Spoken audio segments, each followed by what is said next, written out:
What's up, guys? Today we're going to do a step-by-step of making a pair of sandals. I'm going to do my best to kind of walk through and do a little commentary as the video plays, tell you some of the techniques that I use. We're going to trace the pattern onto the top layer of leather. Put your maker's mark on if you'd like. Here we're just cutting out the first layer of the sandal.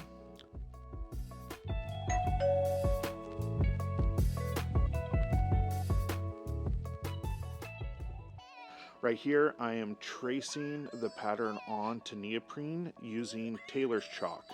This is what's going to provide the padding for the sandal. I'm going to cut that out, and then I cut on the inside of the line about 1/8 of an inch, which allows me a little bit of stitch allowance. Using contact cement, I'm going to attach the neoprene. Make sure to get a really good bond. Here I'm tracing out the strap. An easy way to make a pattern for the strap is just draw a V and make it as thick as you'd like.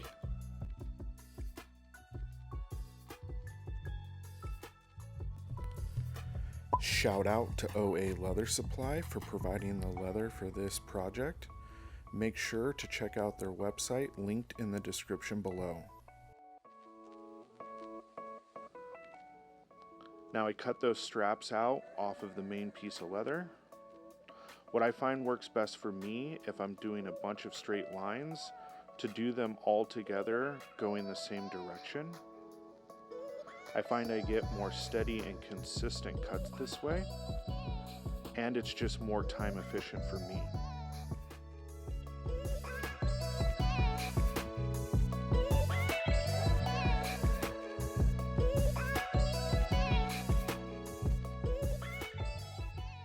Right here, I'm tracing the strap part of the sandal onto the back, the flesh side of calf skin.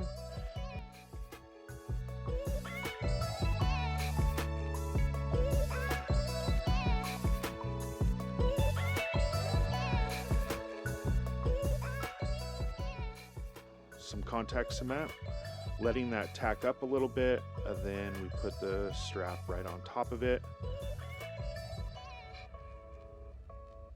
Again, rolling that out so that it gets a really nice bond.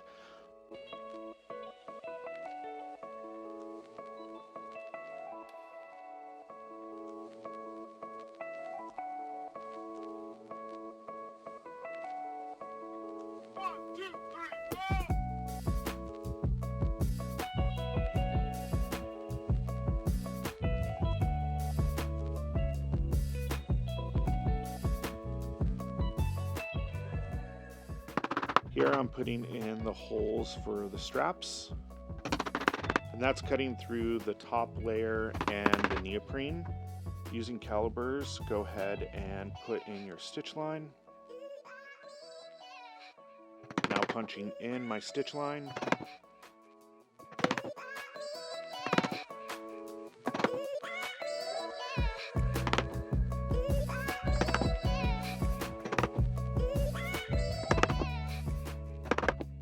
Now I'm stitching the strap together.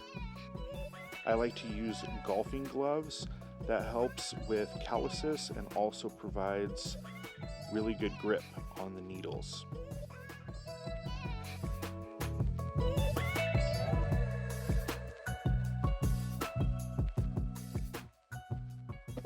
Here I'm hammering down my stitch lines so they're nice and flat.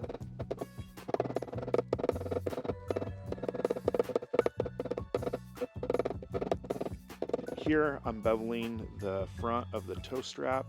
What it does is it thins it down so that when I insert it, it's a lot more pliable. This doesn't have to be perfect, but it is important to thin it down.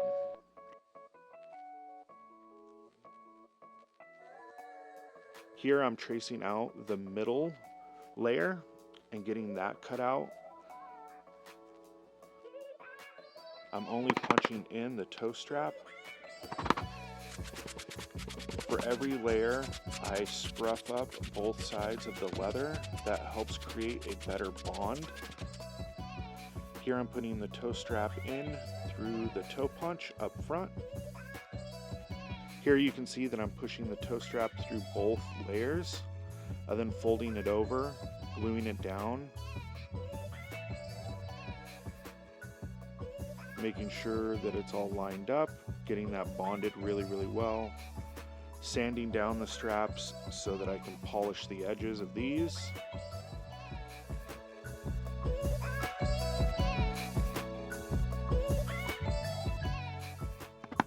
Now I'm stitching in the toe strap to the second layer.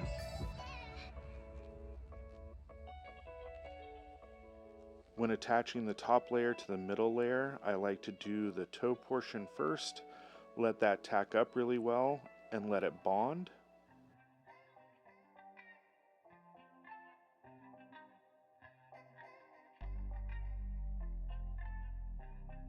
Then I come to the other side and do the same thing. That seems to just work really well for me.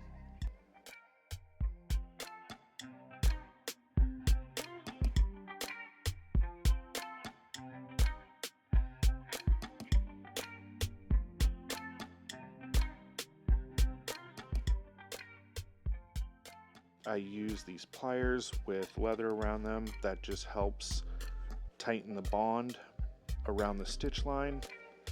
I cut off the excess material to the middle layer. That helps just get some of the bulk out of the way.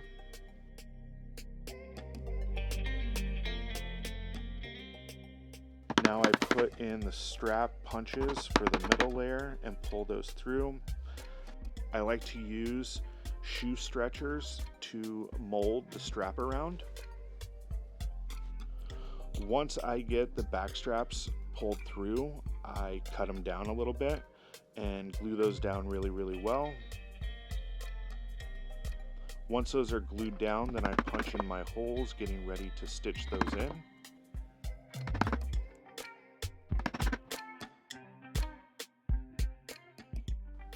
This portion is sewn in separately. It's not part of the stitch line for the perimeter.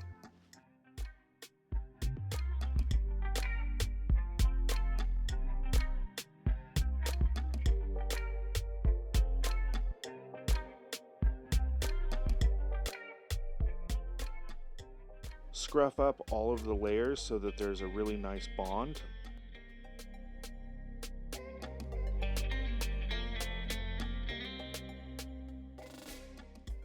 I add dye to where the straps go in so that I can see where I need to cut those out.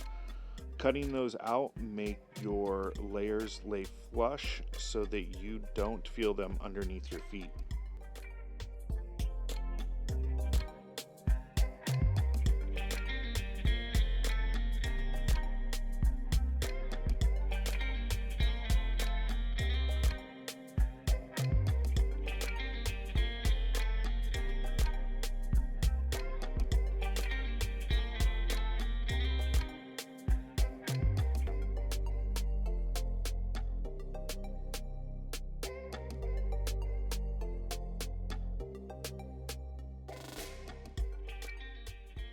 Once they tack up, I attach them both together, press them down really well. Get rid of the extra bulk from the third layer.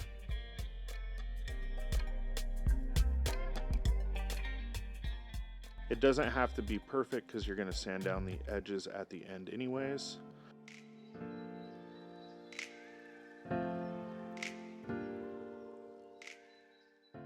I'm going to match up my stitch line to the stitch line that I used with the strap so that they overlap.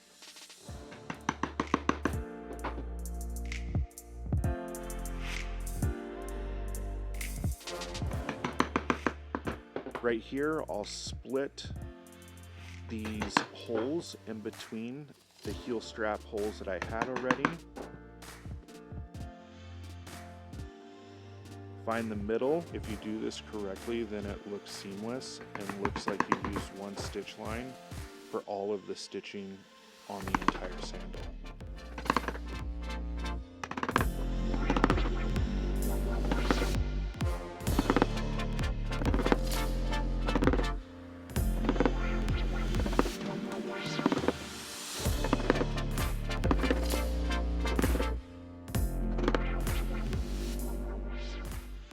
When I stitch the outside perimeter, I like to put 3 stitches in before pulling tight. That gives me a more consistent stitch line and creates equal tension throughout the entire sandal.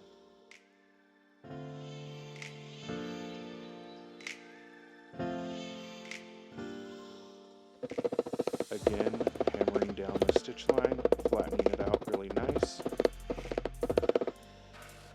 Here I'm roughing up the rubber sole. This allows the contact cement to adhere to the rubber sole a lot better. Now I'm attaching the sandal to the rubber sole. It's incredibly important to scruff this up the best that you can, because these 2 pieces are going to be attached just with contact cement and not stitches. I apply 2 layers of contact cement. The first layer, after applying it, I let it tack up for 15-20 minutes, and then apply a second layer, let that tack up, and then put them together. Once those are together, I always allow them to set up overnight before I come back to it the following morning. Because this isn't stitched into the rubber sole, it's really important that you get a really good bond.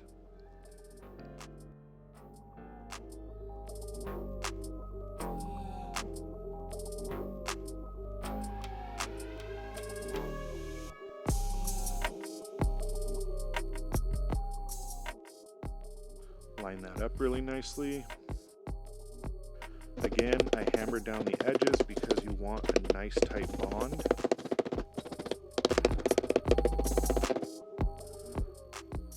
Once it's bonded overnight, I come back with a skiving knife and cut off the excess rubber sole.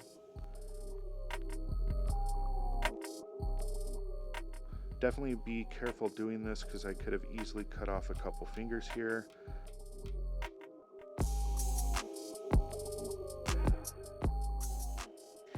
You're going to want to sand down the edges really well. If you don't have one of these standing sanders, you can use a Dremel tool, and if worse comes to worse, you can just use some elbow grease and a piece of sandpaper. I'm very fortunate to have some of these tools to really cut down on time. If you don't have them, that shouldn't be an excuse for you to not do this project. If there's a will, there's a way, and you can still do it. Have fun with it. Just might take a little bit longer. Here I'm beveling down the edges. This isn't pretty like you see on TikTok or Instagram. It's just getting the job done. Everything's going to be sanded down anyways. Here I'm using a mixture of 50-50 toconal and water for the first pass of polishing the edges. In between each sanding and polishing, I like to hammer down the edge. What that does is bring the fibers over the edge and help with mushrooming. I use a file and pull that top layer towards me, and that brings the fibers over the edges and makes it easier for me to get rid of those and make a nice flush surface. I go through multiple grids starting at 120 grid all the way to 1500 grid. Now I'm doing the first polish with straight toconal. This helps create a really nice polished edge. This is definitely time consuming if you want your edges to look really nice. There are no shortcuts to this step. Sand, polish, all the way down each one of the grids. For the last step, I use some of my leather balm. This provides protection and softens the leather, as well as making it waterproof. Alright guys, I hope you enjoyed making these sandals with me, and we'll see you next time.